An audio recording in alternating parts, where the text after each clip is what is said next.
আসসালামু আলাইকুম গাইজ, আশা করি সকলে আছেন ভালো। আর এখানে দেখরা পানিবন্দী মানুষ সকলে দেখা তাইছি। তো পানির কারণে অনেক মানুষ বিপদগ্রস্ত।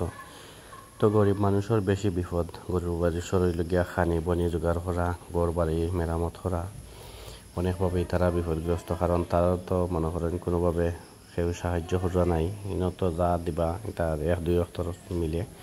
তো যাই হোক, তারার যে কষ্টটা এটা তো তারা মনে করেন সবসময় থাকে। প্রত্যেক বছর 1 বছর 2 বছর পরই পানি আইলে পানির কারণে মনে করেন তারা ঘর বাড়ি শেষ।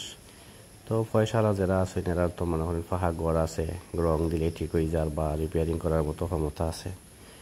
সবে আমরা মিলিয়া দোয়া করতাম যে গরিব মানুষ হল যাতে কষ্ট থাকি বাঁচিয়া থাকেন, আর আল্লাহ তারা সাহায্য করেন, ঘর বাড়ির রক্ষা করেন। কারণ যতক্ষণ ভাঙছে আর যাতে না ভাঙে, কারণ কুশিয়ারার পানি এমনভাবে বাড়ছে তার বাড়িঘর দেখলানি অনেক পানি।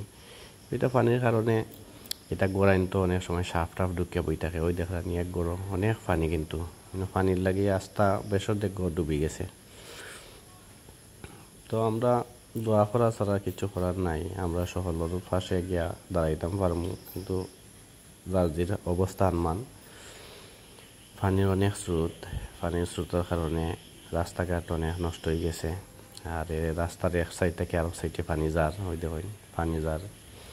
তো যাওয়ার কারণে মনে করেন তারার এক সাইড ভাঙি গেছে, রাস্তার বস্তা উস্তা দিয়ে আটকাইয়া রাখছে, বাড়িঘরে পানি, তা ডালাই রাস্তা করা, এরপরে অনেক পানি বাড়িঘরের মাঝে,